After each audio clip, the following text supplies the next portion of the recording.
Good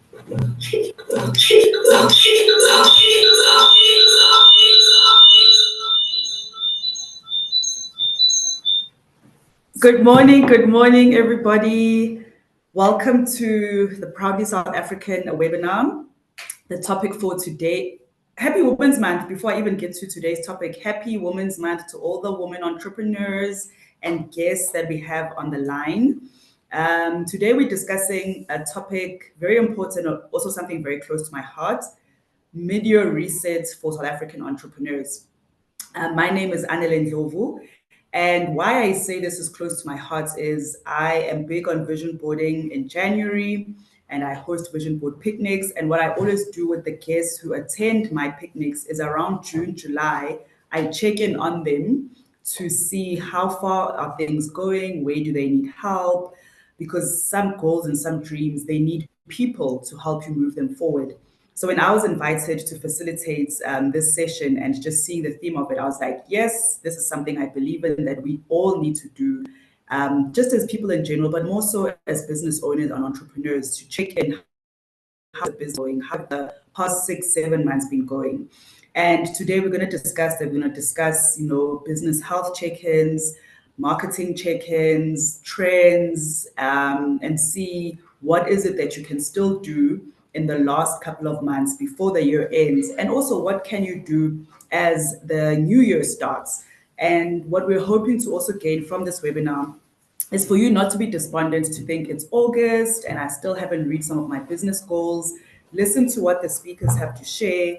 Go out and find other ways that you can better your businesses, better your goals, so that you can still maximize the remaining months and start off stronger in the new year.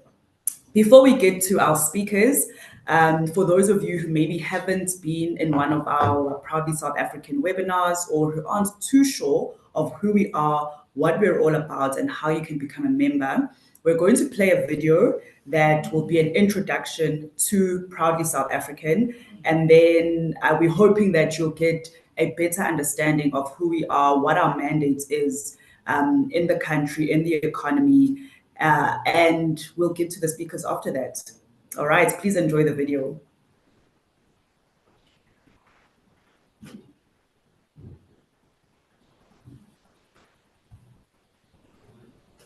Just want to mute this audio.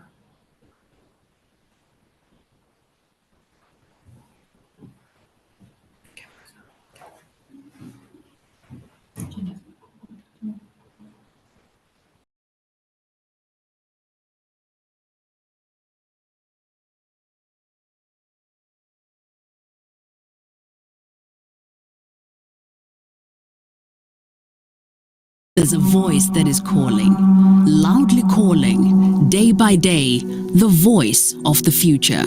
When I started my business, all I wanted was to create jobs and a legacy for the next generation.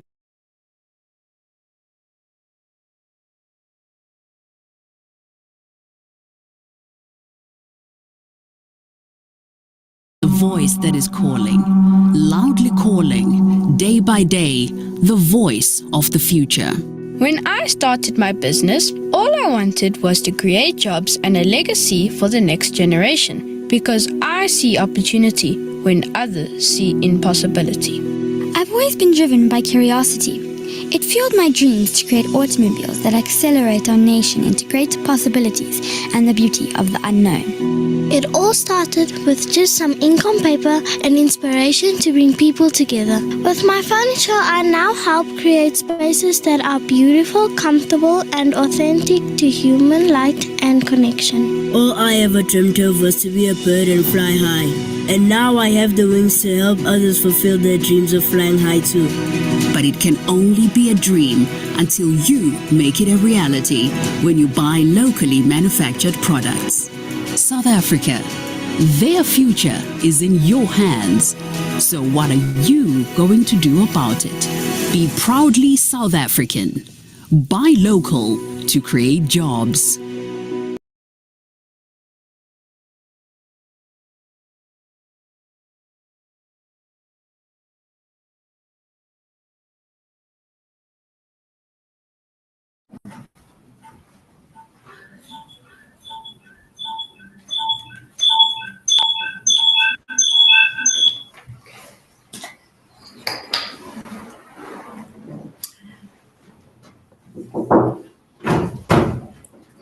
I hope we all enjoyed that video and got a brief understanding of who Proudly South African is.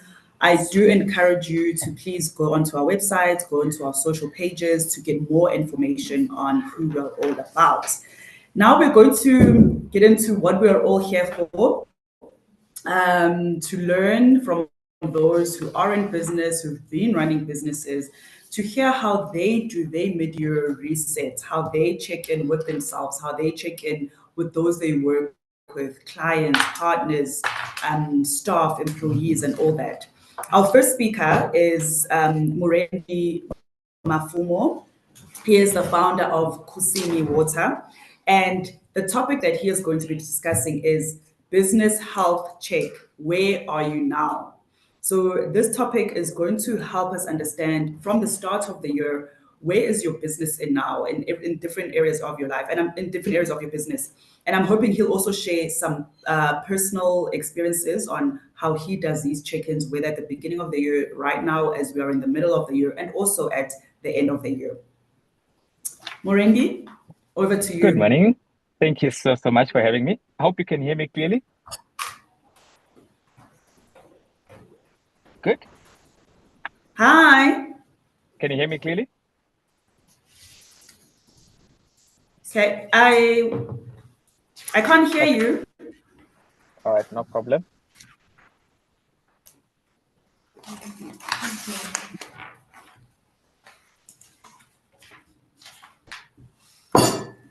Okay, let's give Morendi just a moment to gather himself so that we'll be able to hear him. Can you hear me now? I hope you can hear me now. Can you hear me now? Yes. All right. Good morning, everyone.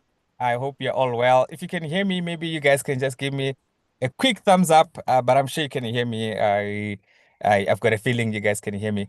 Oh, some quick thumbs up. Thank you so much, everybody, for coming through this morning. And again, thank you so much to the team at Proudly SA. I could not, as an entrepreneur, and I'm sure you guys would relate, we are really proud of the work that you guys are doing.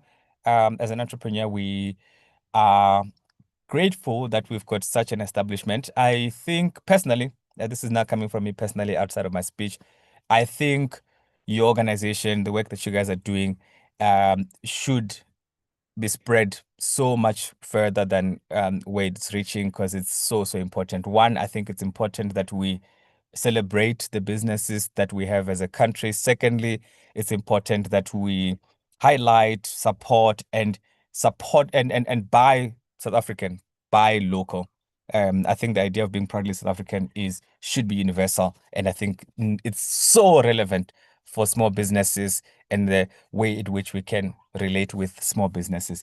As some of you guys might know, my name is Mrendeni Mafumo. Good morning, everyone. It's such a privilege to be here, to take a moment in the middle of the year to not just breathe, but to think deeply about where we are right now in our businesses, both ours as well as some of you guys that are on the call. Running a business can often feel like a sprint in a marathon. It's interesting. I am in Moy River, just a little bit outside. I'm just a little bit outside Moy River, in a township in Moy River. When I was driving up from Durban, I passed Peter Maritzburg, and I was driving up this hill, and I was thinking about all the people that are running that run the Comrades Marathon every year, and I was just thinking about how crazy it is to run from, especially the Durban to Maritzburg route. I mean, I just thought this is insane. Running a business often feels like that, but sprinting, I can imagine just how insane those guys that are running marathons could be. Every day I wake up in the morning and I'm like, oh, today is going to be such a good day. This is our year. This is our week. This is our month. 2 hours later, I'm like, I don't know what I'm doing. I think we are going to close down shop. I think we are failing. I think we're not doing great. 3 hours later, I'm like, oh my God, we're building the biggest thing in the world. This is going to be transformational. We're gonna create so many jobs.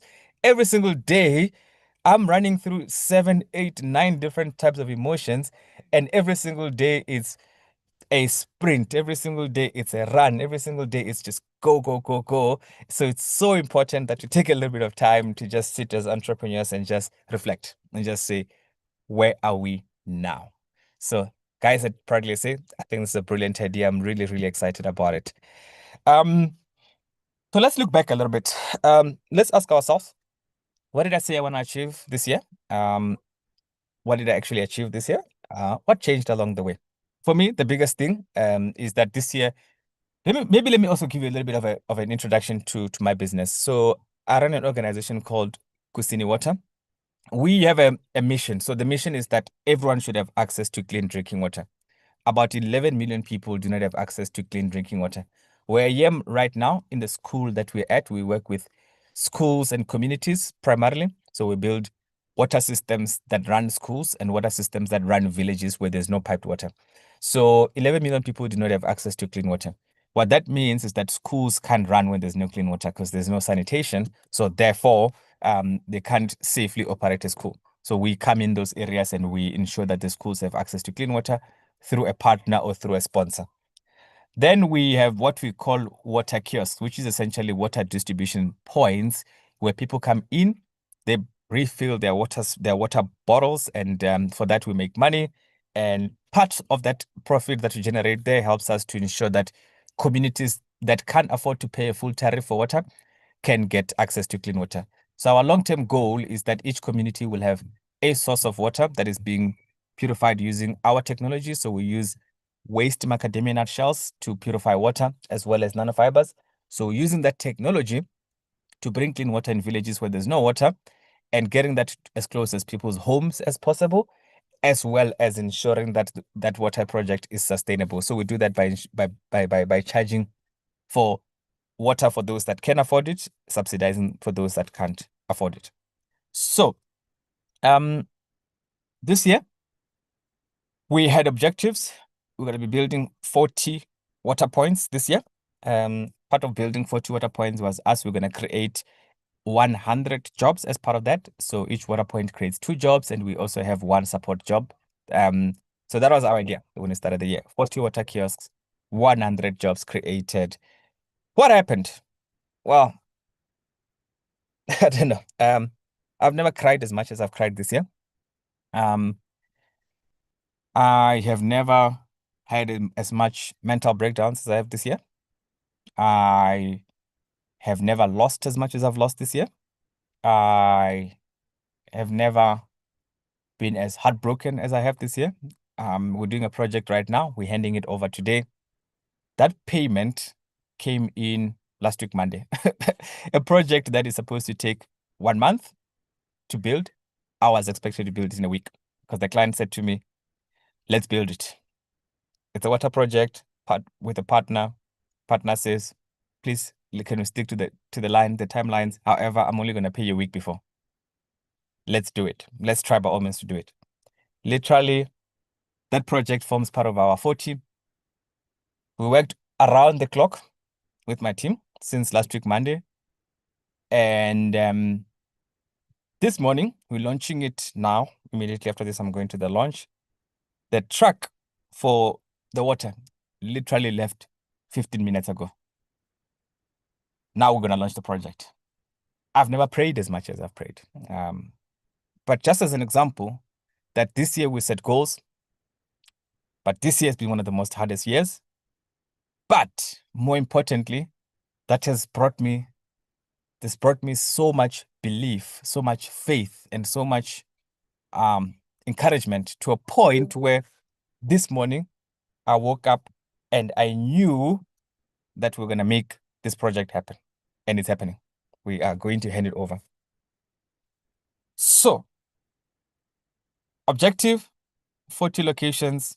Outcome, some locations are going to be ready 30 minutes before the launch. Objectives, 100 jobs.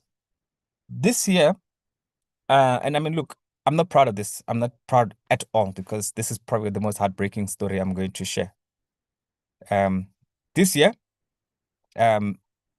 objective, 100 jobs. We've had to lose jobs this year. We've had to let go of people this year.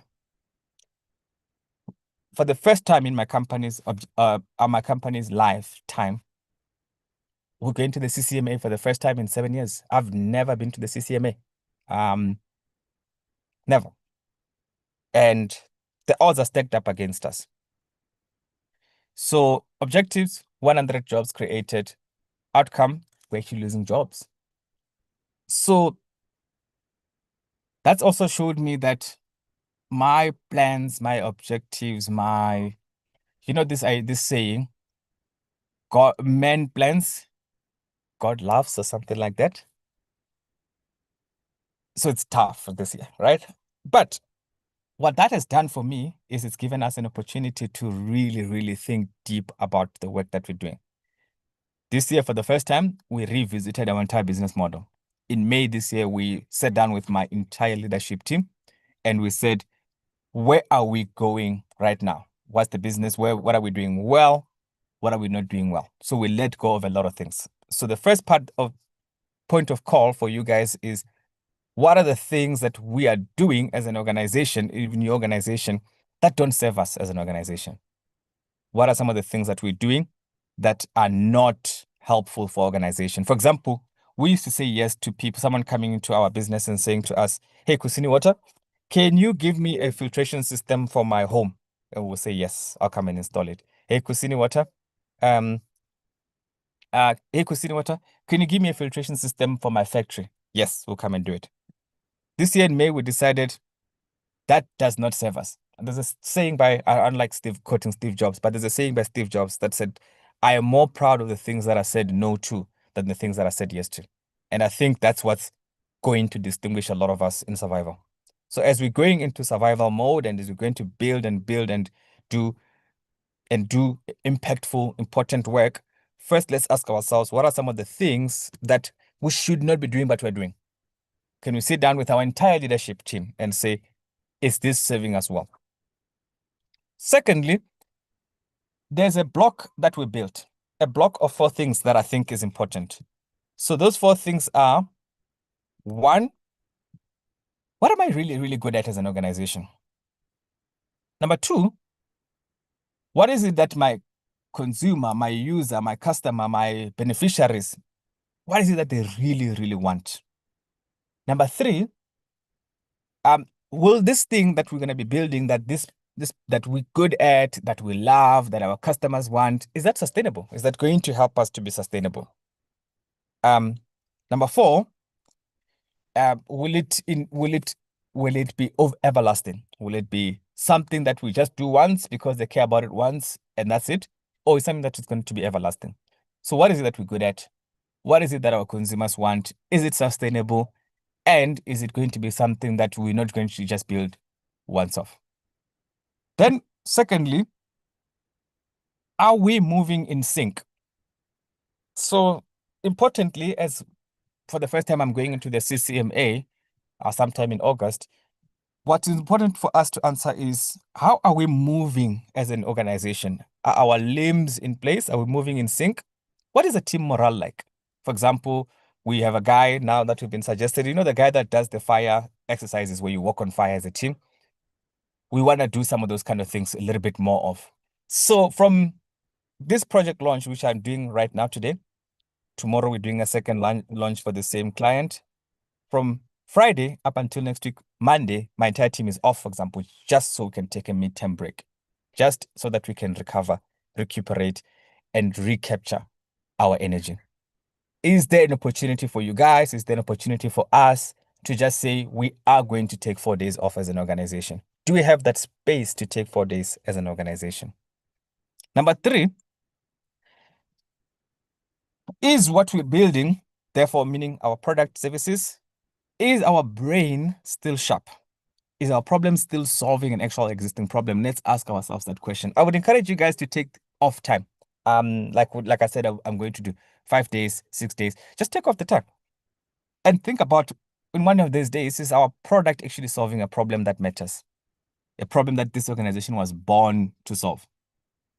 Have we been talking to our customers? So let's take a day to go visit our customers. Just listen to them, our users, our beneficiaries.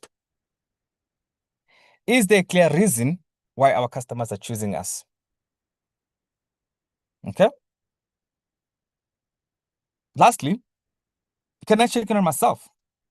One of my mentors said to me, take a zero connection day off. No connection, zero connection. Where myself, I'm going to sit down and I'm going to just do me. A health check on me. Okay? So how am I doing? What brings me joy? Is my job still giving me joy? What's draining my brain? What's really, really working me, myself? Take a day off, a weekend off with just a book and no device. Lastly, final thought. I'll leave this with you. I think let's ask ourselves, all of us, where are we now? Maybe where we are right now is not where we want to be, and this is not where we are going to be at the end of the year. Secondly, living with you guys, have something outside of work that you truly believe in. I have two things that I truly, truly, truly believe in outside of work that rejuvenates me, that re-energizes me, and I'm doing more of as I'm reaching this midway point. Those two things for me, one is my spirituality. I take my spirituality seriously. So I do the things that bring spiritual growth and health to me. Secondly, it's golf. I know it's boring, but I take a couple hours and I play golf. And when I'm playing golf, I'm out there. I'm just playing golf. I'm not good at golf. I'm not great at golf. I'm not Tiger Woods. I'm not even close. But I take time and I enjoy that activity. It's out, it's in nature. My phone is on silent because other people are going to judge me if it's not. And those are the two things that rejuvenate me. So take time to yourself. Remember, your health is your business. If you are not healthy, spiritually, physically, your business is going to suffer. Take this back into your hands. Do not carry the whole business on your hands and find things that bring you joy and satisfaction. Thank you so, so much, everybody, for listening.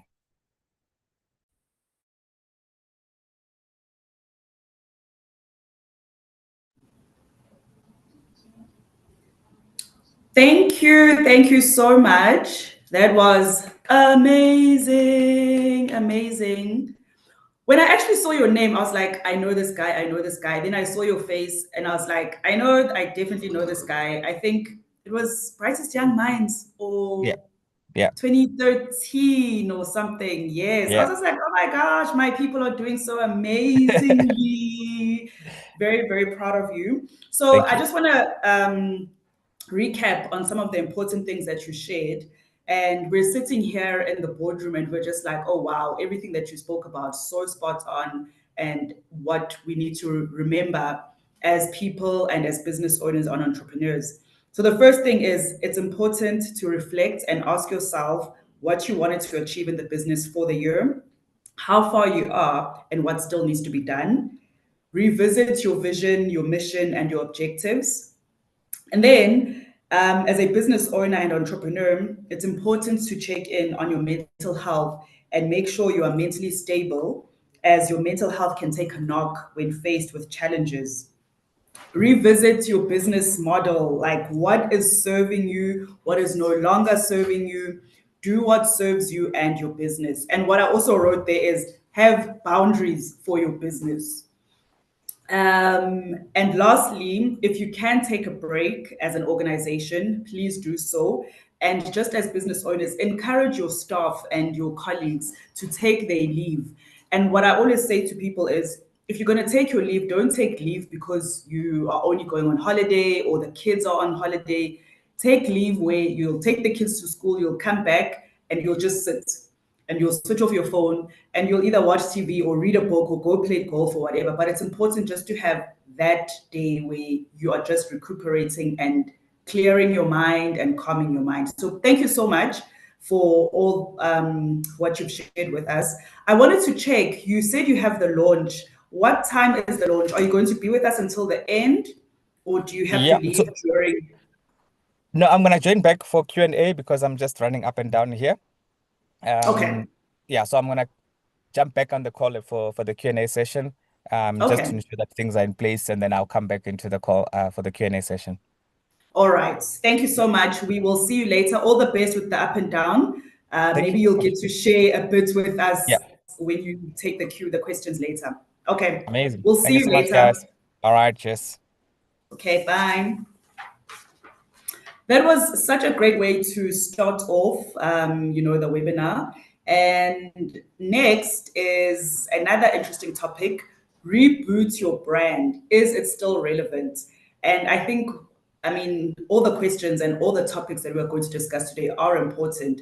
But sometimes you think you have this great brand, but is it relevant? Is it still relevant to your target audience? Is it still relevant in the market? And I know Mr. Tag Mofokeng is going to help us see how can we still make our brands relevant, even if we think it's the greatest thing. Sometimes it's hard to come to terms with. Maybe you need to make some changes here and there, especially if it's your baby. But that's why we're here, just to give you that advice, to give you that guidance, to say, yes, it could still be great, but there are certain things that you still need to check in with your brand and your business. Over to you, Tag. Thank you, Chair. And good morning, viewers.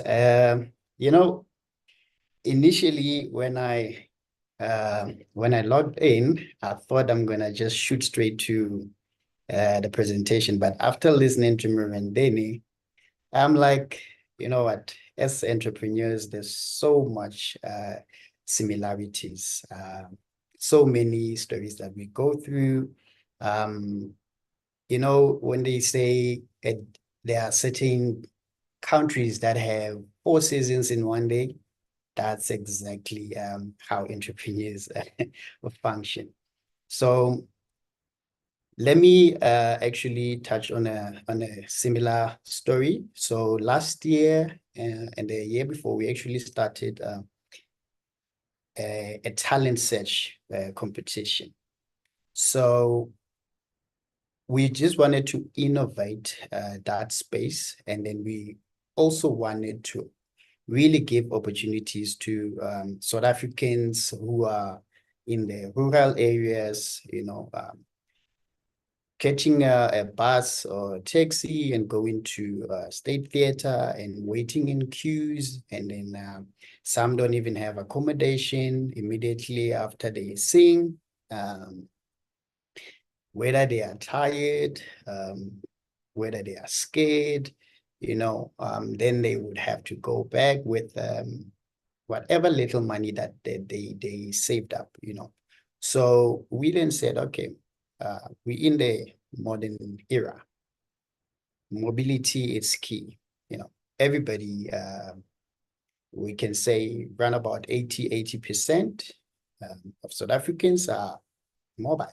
So we then said, okay, let's create a system, a platform that can reach out to as many as possible with ease, and then also let it be easy for us to manage. So we did an online application via our app. We got so many interesting auditions from different backgrounds. You would see the passion when somebody is in their comfort area. Now you get to see their raw talent that we were looking for. So post that, we also got experts in the music industry, but it's mostly people who are behind the scenes, like your radio DJs, music producers. So they would form a panel just to shortlist, but still on the same platform.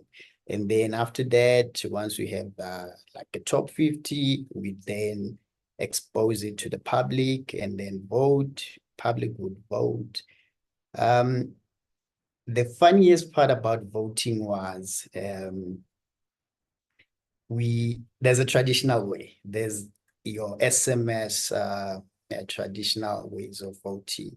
So this has been done for decades, if I can say that. It works. And then but if you look at the profit margins and then also facilitating that model.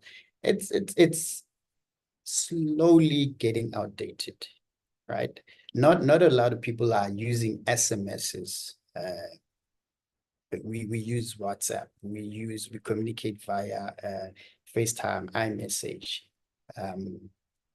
We use data more than anything. So why send people back to traditional SMSs? And the worst part for emerging businesses, the profit margins are so little. And then you would say one vote would be 5 rands for you to actually make a decent profit as a company. So we then said, no, we need to adapt. People are transacting, they are buying things via Uber, they are buying things on Take-A-Lot. You say, let's go where the people are. Let's listen to the people. So we enabled the voting functionality within our environment, and then so from 5 rands per vote, we made it 1 rand, and we also made some free votes. And funny enough, people were voting with 200 rands, 500 rands, 20 rands. Minimum that we're getting, it's like 10 rands. So it then highlighted something for us and said, there's something called the scarcity. So a certain platform, a certain channel that has been predefined, and then it has been created as a norm that in order to achieve X, Y, Z, you have to go through this platform.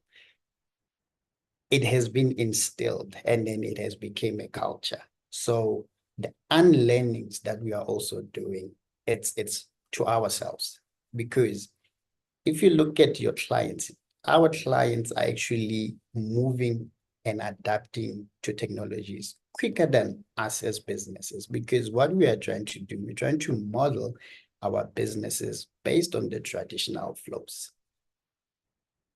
That's where we say, okay, is your brand still relevant? Are your ways of working still really, really impacting? Or are you going into that channel that has been predefined by established entities that say, go here? Where else there's new technologies, more advanced, and then more robust and cheaper for scaling and small businesses. So that is a small take that we also did. So I quickly want to go back to the presentation. But with that being said, I just want to introduce myself. My name is Tag Mufokeng. I'm the CEO and founder of Meet SA. Meet SA, people tend to also confuse it and say it's Meet South Africa. No, it's Meet Showbiz Africa. But our roots are founded in South Africa. So what we are doing, it's an umbrella whereby we have products under us. Products like Azisho Core, where we deal with entertainment and lifestyle, just running away from that stigma that says going out, going to clubs and having fun, it's always a bad thing, it's a waste of money, there's reckless spending. What we also trying to bring to light is that safety around going to clubs. We have vouchers that we are also giving to our users for e-hailing services, just to lessen the accidents that we're having due to night clubbing and having fun. And then also your drinking behaviors, are you, when you're going out and detoxing, socializing with your friends. Usually, what you get out of that, it's not always so tangible. The most tangible thing that you get out of partying, it's hangover. So what we then did, we said, okay, we want you to really have something for going out, get incentivized, but also we also show you that having fun and going out, it's not necessarily one type of fun. There are other environments, like you can also travel and get similar experiences, more fun experiences. There, go to Cape Town, go to Durban, don't be scared to travel, explore your region. And then these clubs that are in isolated area, get the feel of it. What are people saying about it? Because if you look at our GDP, clubs only contribute around about 4.5% or 4.2%. I stand to be corrected on that. So we are also pushing and making sure that this industry, it's well oiled, and then also it's not just a take industry. It has to give back. It has to show some positivity in it. That is one product. Also, we have another product that we actually we paused and we took off the market momentarily. This is like those painful decisions that you have to make as an entity. So this is a funeral parlors administration system, but with us as a user-centric entity, we focus more on your operations. We focus more on your clients. We focus more on reporting. We look at you as a CEO of a funeral company, what you do on the daily, what you need to see, a high level overview. You don't have to go into those big systems. And then your clients, how do you capture your clients? How do you make sure you don't have lapses? How do you trigger them, and nudge them and say, hey, you still have to pay your premiums. And then convenience, and agents which are going out there to get you clients and leads. Are they measuring their returns also, giving them capabilities to maximize on their acquisitions, to measure and pace themselves, and then also having experience in that industry, the mental wellness part of it. It's actually also hard. You're dealing with death, mourning people. It's a tough industry to be in. So you have to always do your health checks.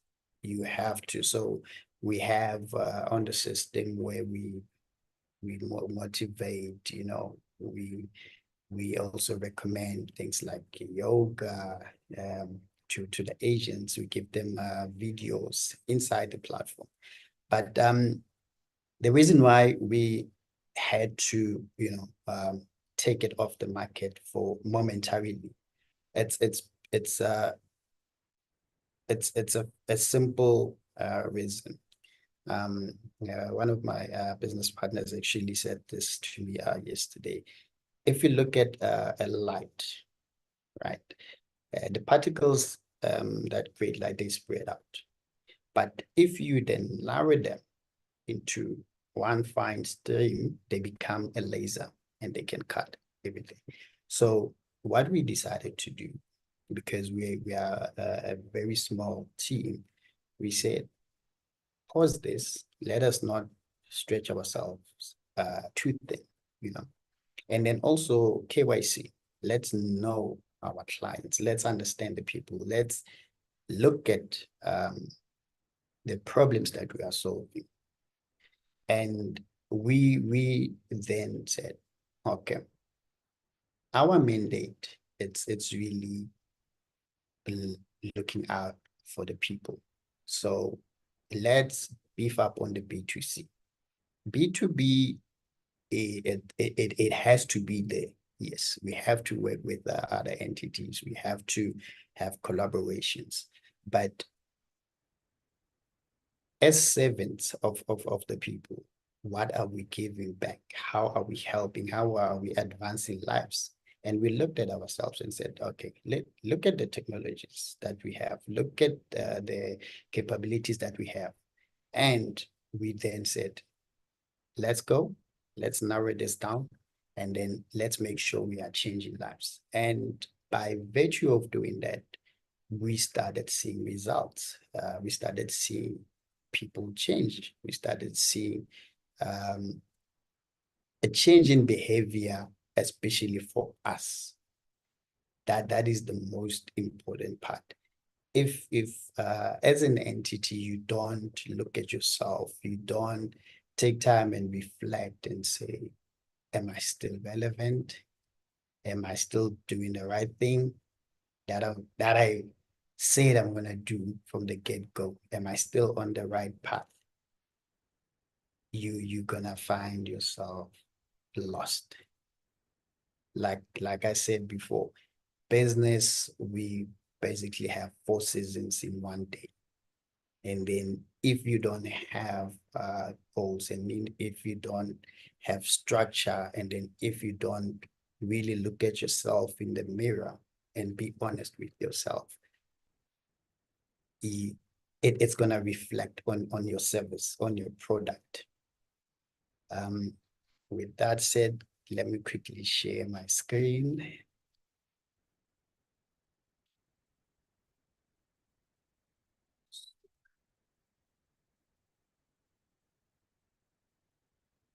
This is me when I was not so stressed like that. Okay, so when we're looking at the problem that we are trying to really solve, customers change, but branding often doesn't. And then I'll touch a bit on that. You'll see why we say branding often doesn't.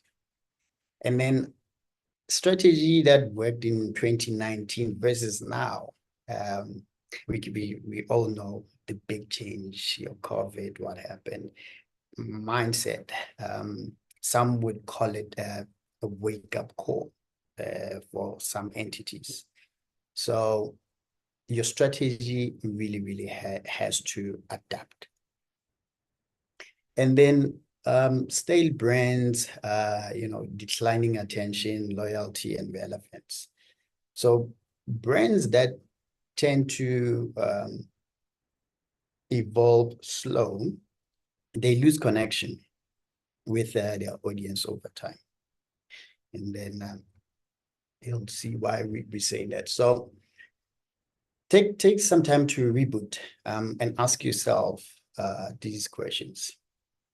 When last did you do a brand audit? Look at yourself, look at your brand, the tone that you use, the ways, is it still relevant? Check, for instance, your social media posts. Check your social media posts from 5 years back versus what you are doing now, and see the transition and see how you also changing. And then also try to look at the brands that inspire you. Look at how they present themselves, and then how they have been evolving. And also look at the new upcoming generations, how they use social medias. Why are they winning? The other funniest part that I saw is that certain platforms on social media are not for you. So that you also have to make peace with it. That's where the laser focus came into play. Know what type of people are on LinkedIn, what type of people are on Facebook, what type of people are on Instagram, so on and so on, TikTok. And then what time are you going to serve them your messaging and products, and then how? And then ask yourself, are we still solving the real world problem, or we are trying to keep the company afloat, you know? Does your tone, look, and service reflect today's audience? That's actually a major one. How you speak, because one thing that I've noticed, it's how they I call them the young ones, how they speak. They have their own language. They've created their own language. I tend to get lost. But that's where, as a business, you then say, if you can speak the language that relates to this market and that you're trying to speak to, bring in somebody into the company that speaks their language. Let them understand your vision, your mission, and what you're trying to translate, and then let them talk to the people. You know, it's not always where you have to go and try to really understand and learn new languages. You still have to run a business at the end of the day. So that's how you also go. You bring in experts. Cool. And then a bit of case studies. So if we're looking at, I'm going to start with global. So we're looking at your Coca-Cola. So Coca-Cola has transcended throughout the years, not just how it looks. You can see the bottle there, how it looked, and then versus how it looks now. The packaging. Hi, Tag. Sorry to cut you. Yes. Time is not on our side.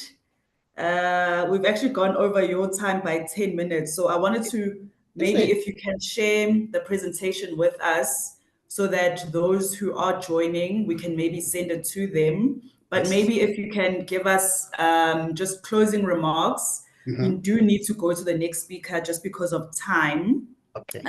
Yeah, it's already 10:02 and we were supposed to get to the next speaker at 22:11. So I can give you a minute just to wrap up, and then we really do need to get to Maxine. No stress, no stress. Okay, so but we would like, if you do give us permission, if we can have the presentation and share it, because probably there will be something valuable that in their own time our guests and our viewers can go through it. Thank you. Not a problem. Not a problem. We'll definitely do that. But in closing, innovation, it's not optional. So 3 things: use AI, audience engagement, listen to your audience, and then social presence. Be searchable, be findable, and then be bold. You know, as South Africans, we are very, very, very, very smart and creative and bold people. So don't be afraid to make mistakes, but always reflect 6 months or so. And those are closing remarks. Thank you so much. Thank you so much. I am sure there will be questions for you at the end. Just very quickly from what you shared, notes that I took down, just also to kind of just wrap up.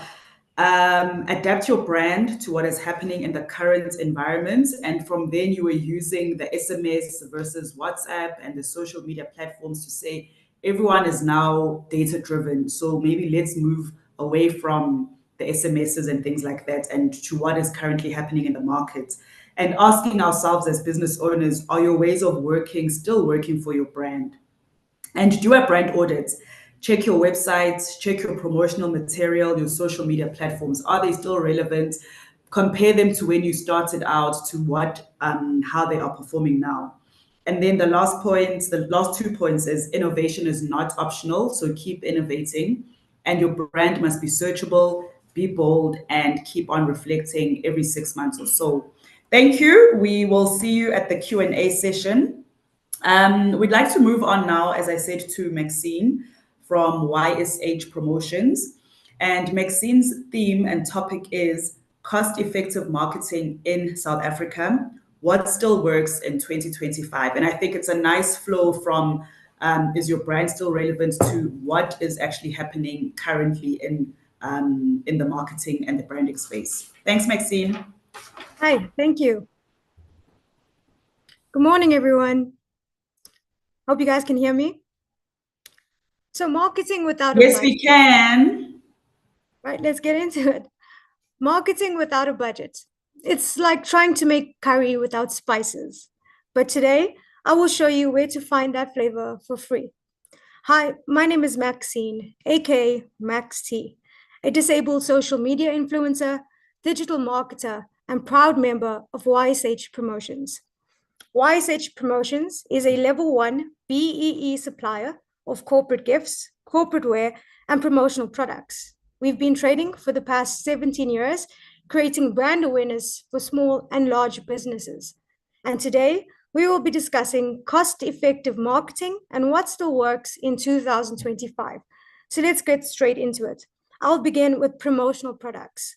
Now, promotional products may feel old school, but guess what? They're still one of the most powerful, cost-effective marketing tools out there. Promotional products are used to increase brand awareness, build customer loyalty, and drive sales through the distribution of useful branded items. And these tangible items offer a lasting presence, keeping the brand in the customer's mind. They can be tailored to specific industries and target audiences, making them highly effective for various marketing campaigns. Promotional products offer an impressive return on investment, so you're not just handing out a free product. A single item, like a reusable grocery bag, can generate hundreds of impressions over its lifetime without additional costs, increasing visibility with every outing, making them a popular and practical option. Now, while promotional products and gifting builds physical connections, let's talk about how digital marketing extends these connections online, amplifying your message, your reach, and your results, all without emptying your wallet. So you're probably wondering, what is cost-effective digital marketing? It's using online tools and platforms that offer maximum reach and measurable results with minimal costs. And this includes social media platforms like TikTok, Instagram, and Facebook. And these powerhouses have proven to reach larger audiences, build brand awareness, and create high-level conversions with the lowest costs. And with South Africa offering low-cost internet packages, this makes these platforms super accessible, with South Africans spending about 3 to 5 hours daily on social media. And how can we implement this strategy correctly? By influencer collaboration, specifically micro-influencers, which is more cost-effective than working with major celebrities. And in particular, with micro-influencers, they've been able to build loyal communities. So when they recommend a product, it feels more like a friend recommending something as opposed to a corporate ad. They create authentic content that resonates, so you don't need to produce a fancy campaign. They do it for you in a way that feels real.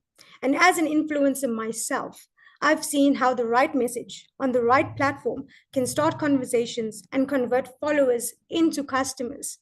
And all of this ties perfectly well with your email marketing strategy, because that trust that you've just built online translates into credibility for your brand. So customers are more likely to sign up for a newsletter, which requires their name and email. So this means that you're collecting email addresses from an audience that already sees your brand as trustworthy. And once you have that email, the real work begins, or should I say fun.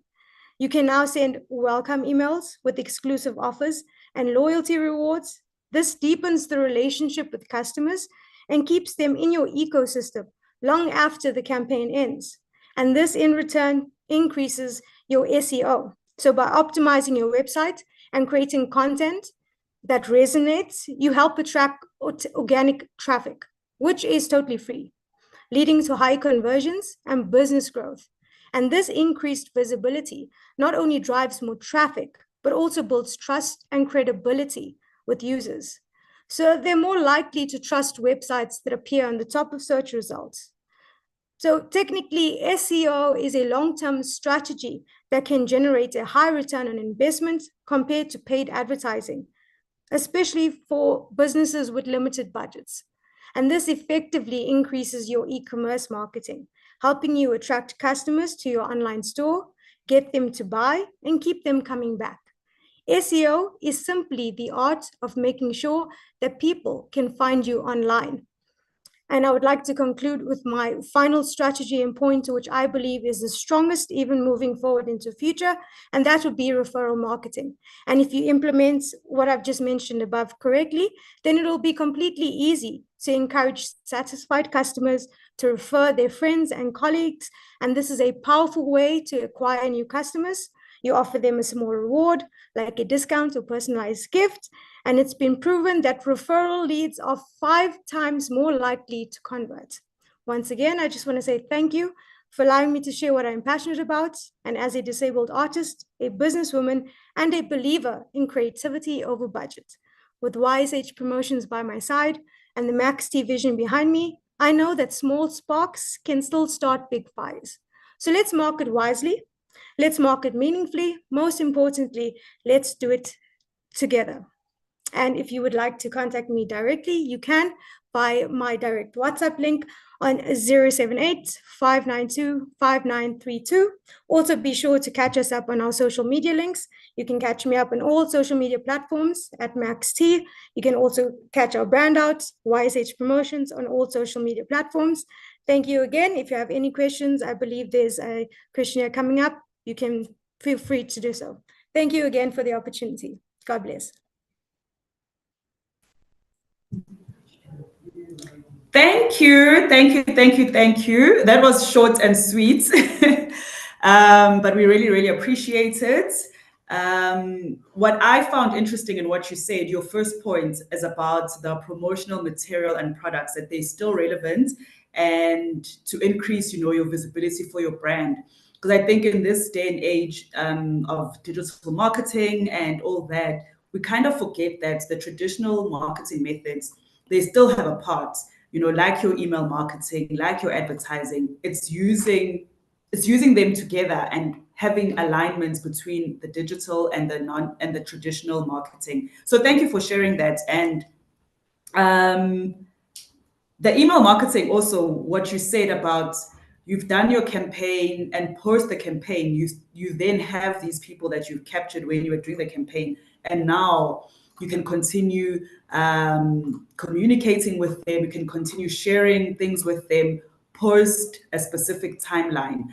And I think a lot of us, and I know for me, I don't really use email marketing, but now after listening to you, I was like, maybe it's something to do, to thank people for joining you, and it just keeps you top of mind, just like with the promotional materials.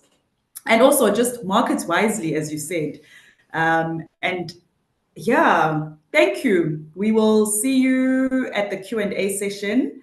That is Maxine, and she's given us all her details of where to get hold of her. Our next speaker is Tabiso. Tabiso, I'm not going to say your surname. Please, can you teach me, because I'm going to butcher it and I'm going to be upset at myself. So please, can you help me say your surname? But he is from Vision Unlimited Holdings, and his topic is South African market trends, what to do from now until December. Thank you. Good afternoon, or is it still good morning? Can you hear me? It's still good morning. Yes, I'm Tabiso, and my surname is Mahodielo. Mahodielo. Yes. Tabiso, we can't see you. Yeah, there's a problem with my thingy. So actually, when they have Oh, money, they said I must press share, and the screen will no, share. no problem. It's fine as long as we can hear you. Yeah, can you see the presentation? Not yet. Oh gosh. Your technical guy helped me to put the slides up, and they said, "Can you see it now?" No, not yet. My technical guy is here. So Because he helped me earlier to put this thing on the screen. You know, some of us were born before technology. that's why we have people like Maxine who are teaching us how to use digital. Yes. So Okay. I'm not sure what to Please do. just give us a moment. We're going to help you. Okay.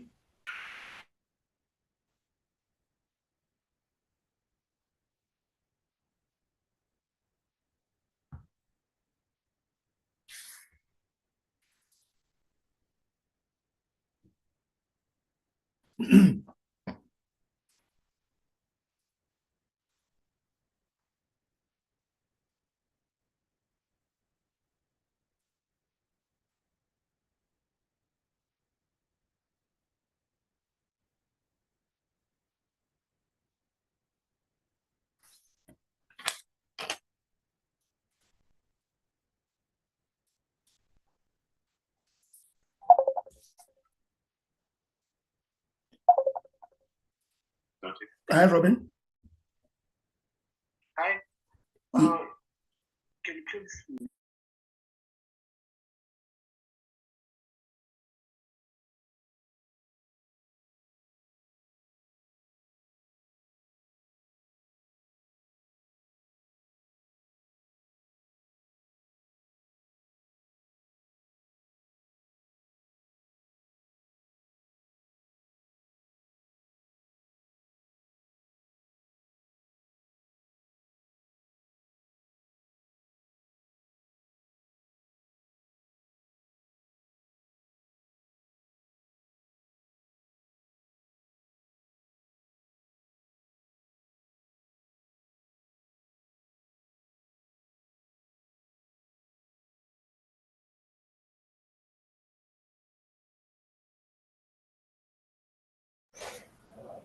Hi, everyone. Sorry about that. We are just trying to get Tabiso to share his screen again. We did test it earlier, but we seem to just have a technical problem with it. Our IT guy is helping him with that. We will just give them about 30 seconds and see if anything comes up. If you do have any questions for our speakers, yes, we actually do have it up. But if you do have questions for our speakers, you are more than welcome to write them in the Q&A section. And please say who your question or comment is directed to so that they know how to answer and when to answer when we open up that session. Okay, we are getting the presentation. It seems that it is working. Okay. Thanks, Tabi. So you can unmute and take us through your presentation. Yes, I'm back. Thank you. Yes, my name is Tabiso Mahodielo, commonly known as Sir Tabs. I am from, can you hear me? Can you all hear me? Uh-oh. Can you hear me, guys? Oh, all right. Yes, we can hear you. You can continue, yeah. Tabiso. Yes, my company is called Vision Unlimited Holdings. Now, how it started is that when I got to a certain age, I looked at, my experience corporate-wise, business-wise, and stuff like that, and decided, no, I am tired of being limited. I'm going to try something else. That's when I registered my company, Vision Unlimited Holdings. So I'm not limited to one scope. I am broad. So under Vision Unlimited Holdings, it's a holdings company. I've got different entities under that one. For example, I've got a travel and tourism company under that. I've got a branding company. I've got an events company. I've got a golf company. So that's in a nutshell what Vision Unlimited does. Now, just to kickstart, I want to say, when you go into business, you need to be very careful. You need to do your homework very carefully. Make sure you go into a business that works. And I always give an example to say, around Easter time, Moria is packed with ZCT people, thousands, hundreds of thousands, maybe millions of them, who have gone to Moria for the Easter. Now, it does not help you to go to Moria and open a mobile pub, because that's not going to help for you, and mobile pub is not going to help in Moria. So you need to be careful and make sure your homework is done properly and open a business that will be in demand, in a nutshell. Now, South Africa obviously presents a whole lot of opportunities, and there are many sectors. I will just focus on just a few sectors, which is e-commerce, renewable energy, tourism and hospitality, health and wellness, agriculture, and agribusiness. Let's start with e-commerce. We know that globally, e-commerce is growing, and South Africa is not an exception. How is that happening? Today, almost everyone has got a cell phone, a tablet, a laptop. So we've got all these gadgets, and Wi-Fi is readily available all over the place. People can access Wi-Fi quite easily. So that, having said that, it kind of changes, obviously, the consumer behaviors. Online shopping used to be an elitist thing. Today is the order of the day. I mean, when you're sitting in your office, you don't go out and go and buy lunch. You just phone, dial or whatever, and your food gets delivered. Now, in that itself, opportunities are created. How does the food that you ordered get to you? This is where business people need to think. How about I start a scooter business? How about I start some form of a delivery business so that when these people order, I do the delivery? And that's how it works. And I see those who are already doing it. Not only are they doing it in busy areas, they're also now expanding into, other areas.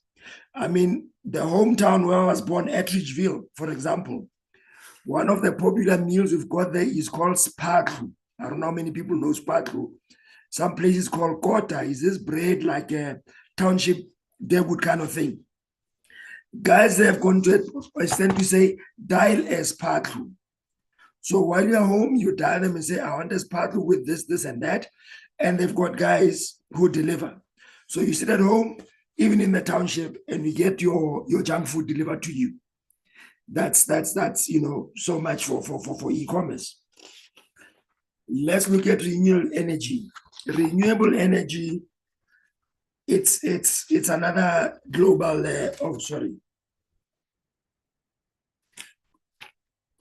Renewable energy is globally growing as well.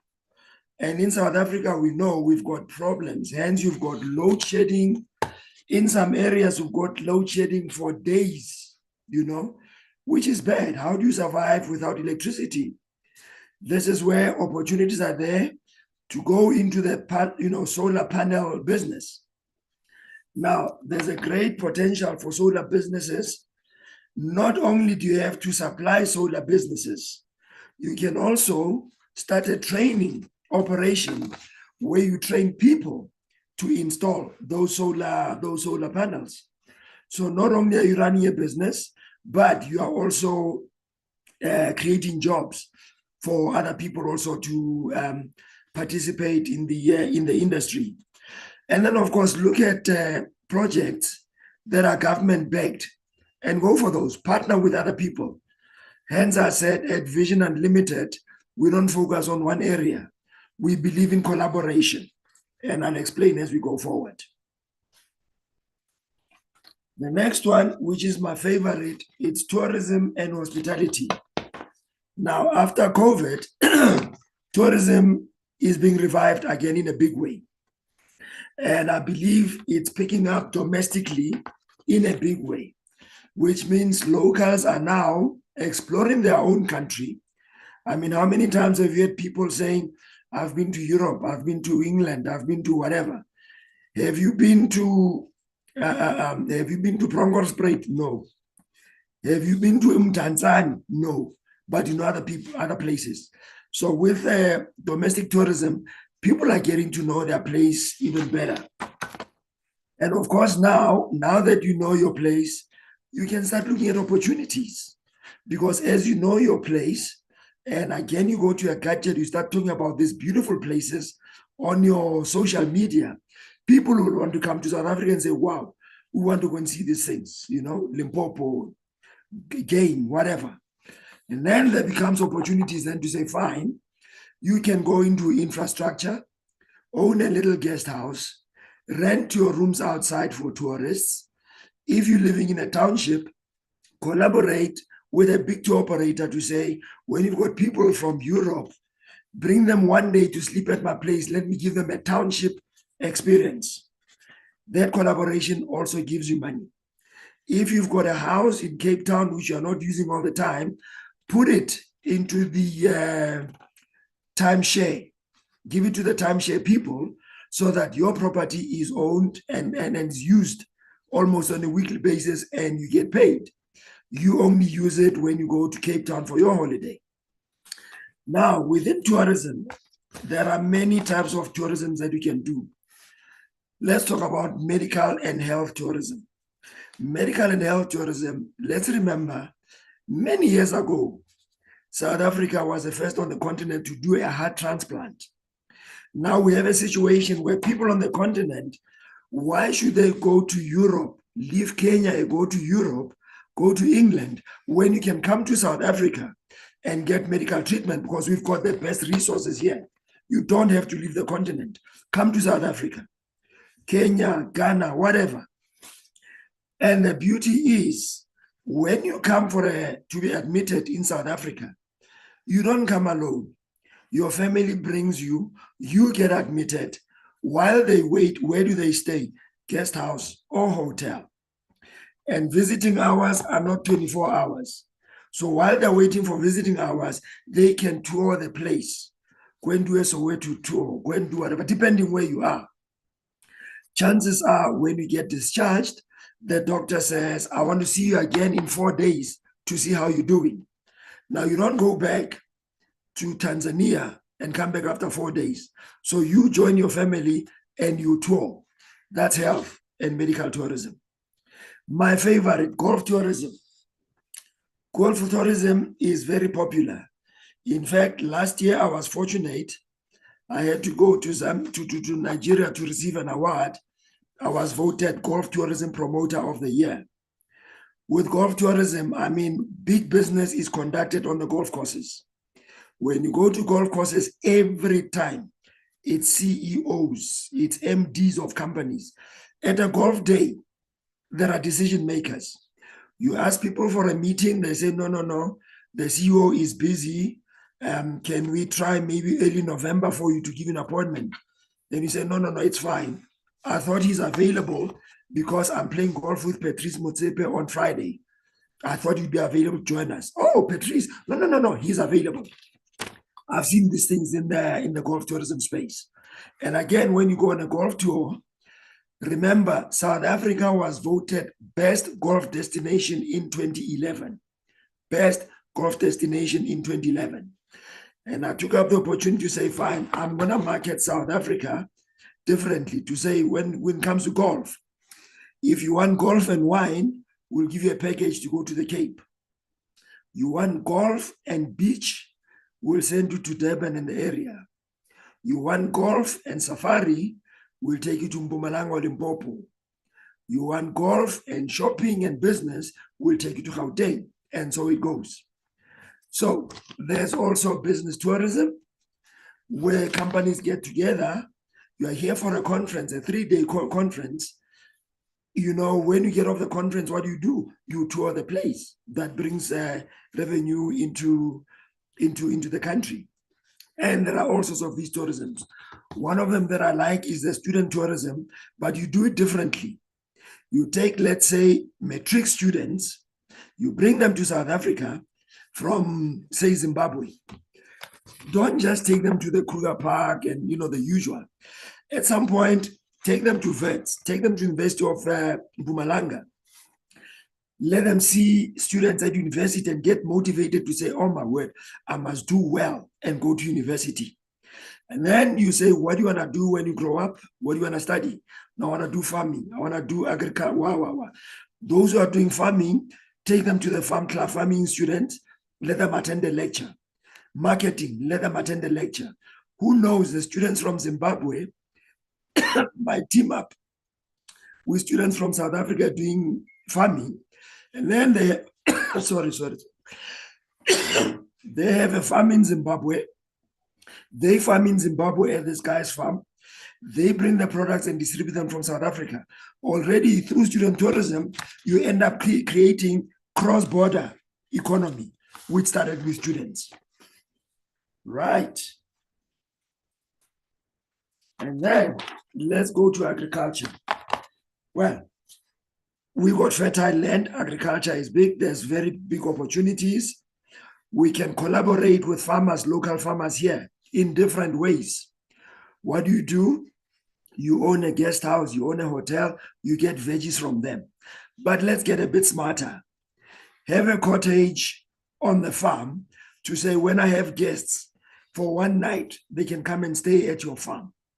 Now you get people from London who are coming to visit South Africa, and one night you say, go and spend the night on a farm and see what happens on a farm. They go to a farm, they sleep in a tent. In the morning, they wake up, you say, there are the chickens. Choose the chicken that you want to have for dinner. He points at the chicken. You go and take the chicken, you go and slaughter it. They can join you if they want. See how you slaughter chickens in South Africa. Or you can say, choose your chicken. We're going to prepare it for you. At dinner, they sit by the fire. They're having home-cooked meal. And he says, he's posting to the people in London, I killed my own chicken, or whatever the case may be. The point I'm making is they're not sitting only in the city, but they also,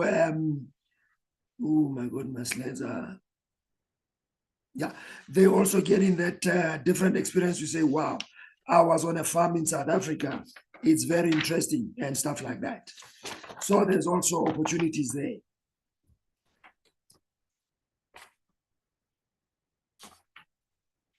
Let's look at now. I'm sorry, I'm confusing all my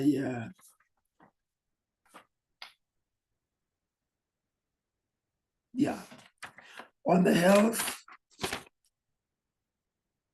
Forgive me, please forgive me.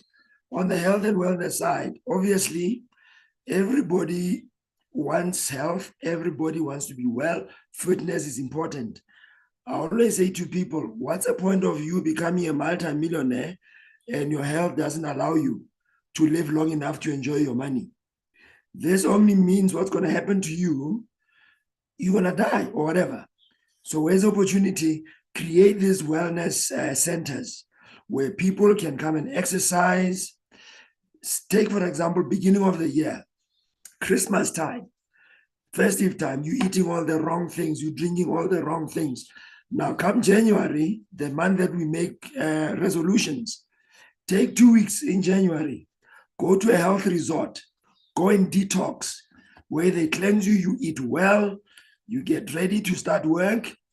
If you're working with a hotel or a doctor who does these things, they rehabilitate these people, they cleanse them, they stay at your place.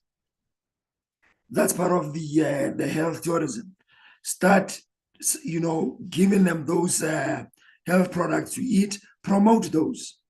Those who are technologically smart, create, apps that can monitor. I don't have to go to a doctor to check my blood pressure. I don't have to go to the doctor to check my heart rate. Let us do it, right there. So yes, with technology and everything, South Africa is moving, and let's focus on all these sectors and see where we can succeed.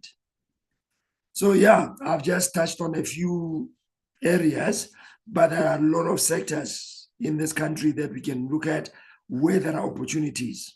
So, in a nutshell, have a good business plan, understand market, and there's no reason why your business from now going forward will not succeed. I hope I made sense.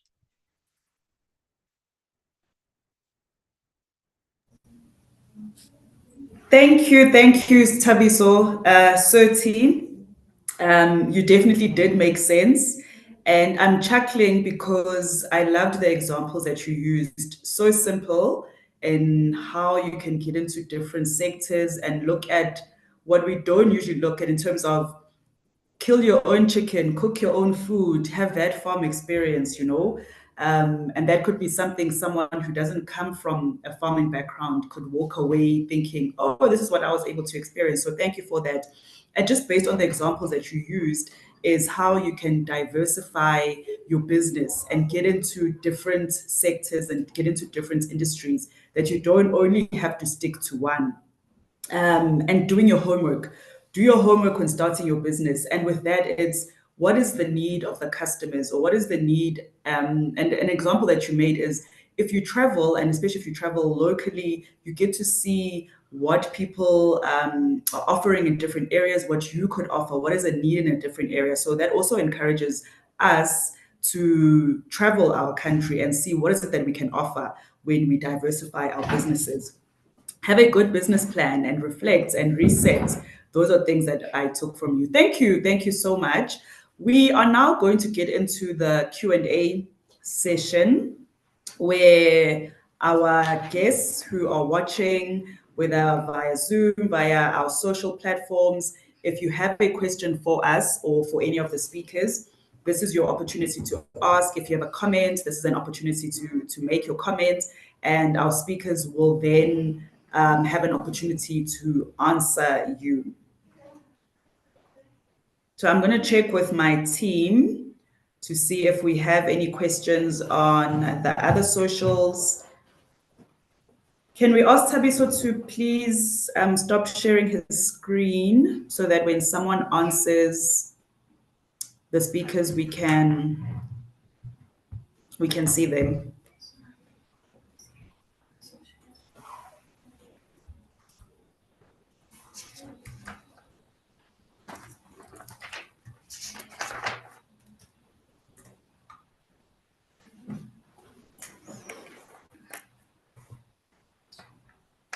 Okay.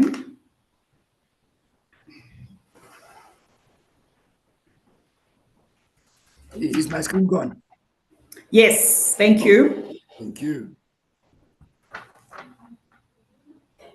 Okay, we're currently just waiting to see if there are any questions or comments. But I think as we wait for our guests, okay, we could just go here. Do we have Murendi back? The question that is here for him from anonymous attendee, which is a good question. I did not set any business goals for this year. Is it too late to start? If he's not on, I'm sure the other business owners will be able to answer this, Tag or Tabiso, as business owners. Our attendee is asking, they did not set any business goals for the year. Is it too late for them to start now? Can I please have one of you to answer? Tag, you Yes. can go. So about starting, start. We can emphasize the starting. You need to start. So setting a goal. So what we also do with ourselves, we have a 2-week sprint. So we declutter and then we measure goals based on 2 weeks. So you can even start as small as saying, what can I achieve in 2 weeks? Even if it's 4 things, set your goals, achieve them, because once you start achieving and ticking off the boxes, it motivates you to keep on going. Thank you. All right, thank you. Short and simple, but profound, that it's not too late for our guests to start or anyone else, and also just having a timeline for the goals. Let us see another question. Okay. I'd like to ask the owner of YSH to repeat what she said about using SEO as an effective marketing tool. It was just after she spoke about email marketing. Maxine, can you please answer that for us? I'd like to ask the owner of YHS to repeat what she said about using SEO as an effective marketing tool. It was just after she spoke about email marketing. Thank you for that question. Okay. Well, SEO is technically a strategy that comes together by using all of your platforms like social media, email marketing, so on, to generate people onto your website. And if you do that correctly, effectively, without needing to use Google Ads and so on, you would be able to increase your search visibility. So in other words, when people go onto Google and search a service provider and you're linked to that sort of service, your website will lead to the top of the search bar. So they're more likely to click onto that. So using your platforms correctly to help navigate people to your website, that is one way of making use of SEO, which is search engine optimization. So by doing that, you would not need to use like Google Ads and keyword optimization, well, which you should use, but there would be no use for an extra payment because now you've navigated your target audience naturally, organically to your website. So the more people get onto your website, the more likely Google is to recommend it to people that are searching for your specific service. Yeah. Thanks, Maxine, for that answer. I hope our guest, Mamietsi, is happy with how you answered. We have another question, and it says to Maxine or any of the speakers, when I started the business, we did not do any market research, and now we find ourselves in an industry that is full. How do we navigate ourselves in this? I'll repeat the question. When I started the business, we did not do any market research, and now we find ourselves in an industry that is full. How do we navigate ourselves in this? I'd like Maxine to answer and also Tabiso to answer because he also spoke about doing your homework, having your reflecting on your business plan. So Maxine, you can go first, and then Tabiso, if you can answer the question next. Thank you. Okay, when it comes to marketing, marketing is a creative tool. So you have to use creativity, you have to use something that is organic. So you don't necessarily need to go into a deep level understanding of marketing. It's about understanding your product, what you have to offer, and you need to come in with the most emotional approach. So you need to create a connection with your audience. And we've seen various brands do this, brands like Temu and Shein, and they've implemented all of the tools that I've mentioned down to promotional gifting. And right now they've gone viral. I bet some of you guys on here have used these services already. So it's all about creating content that resonates, that's creative, and that's going to capture the attention of your audience. And that's one way of just going viral and getting awareness and putting your brand out there. So it's not always about getting into things on a deeper level. It's all about knowing yourself, knowing your brand, and being confident in what you have to offer. And if you implement that correctly, you're bound to get the results that you're looking for. Cool. Thank you, Maxine. Tabiso, if you can also answer the question for us. Yeah, well, out there, business is what it is. When I advise or coach young people going to business, I always say you need to remember one thing as well. People buy people. People don't buy products. So you need to know, how do you get to your market? How do you get your market to recognize you? There is a thing called advertising. We only said that if you are in business and you don't advertise, you are like a gentleman in a party full of nice ladies, but there's no electricity, and you are busy winking. Nobody knows what you're doing except yourself. So it doesn't matter what size you are, find a way to get close to your market. and create some form of interaction with your market, so that they will remember you all the time. You will create that top of the mind awareness. Does that make sense? Hi, Tabi. So your examples, I love them. I love them. I love them. It definitely does make sense. And the important part of what you see, the others are also laughing with me. Um, I think what I found is a lot of us, maybe as we start out, and I've even seen when we post on socials and things like that, we think it's about us. But if you are starting a business or you are starting an organization or whatever it is, it's for the public, it's for the customers.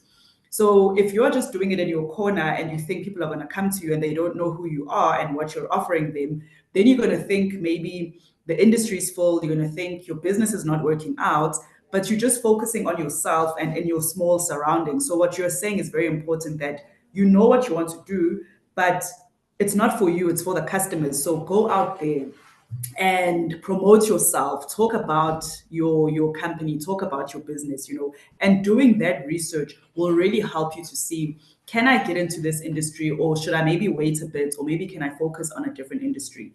Thank you so much to the answers. I don't know if you want to add to that in terms of when you started out your business, what tools you use to do your market research, and how do you navigate in an industry that may seem like it's saturated? So there are a lot of tools, especially right now we have AI. So let me make an example with ChatGPT. So you will have your case, your foundation, and then give it to ChatGPT, and then it will do a deep research, and then it will find a niche within that market that you're in. So it will take your profile, and then it will benchmark it against the competitors that you're in, and then the target market that you are chasing within that full environment. You'll also find that it's not really necessary full. You are just chasing the wrong people. So you utilize the tools are there, and then listen to what people are saying about you. There are tools that you can implement and use, and it will search the entire internet and find what people are saying about your specific product. So technology is out there, and then you can't compete with the big guys who are there pound for pound. Leverage on technology to maximize your reach. Thank you. Thank you so much for that. It doesn't seem like we have any more questions or comments, so I'll just give the next 10, 20 seconds to see if anything else is going to come up. Anyone who would like to ask anything before we say our goodbyes. And as we wait to see if any questions or comments will come up, we just want to thank our speakers, and we want to thank our attendees, our guests. These sessions are for you, like we were just saying earlier with the example Tabiso made, that we don't do this just for ourselves as Proudly South African. We do it for you so that your businesses can thrive, your businesses can be sustainable, and you can become members of Proudly South African, and we can grow together and grow the economy together and increase employment and employment opportunities. So we really appreciate the time that you take to join us. We really appreciate that you see these sessions as valuable. Look out on our socials for further webinars like this. Tell others about them and how impactful it has been for you. If you did miss this and maybe you joined late, it will be on our YouTube page. You can catch the full conversation there. Thank you. Thank you so much. We will see you soon. It was great being with you. All the best to your businesses. And once again, happy Women's Month to all our female entrepreneurs. Bye.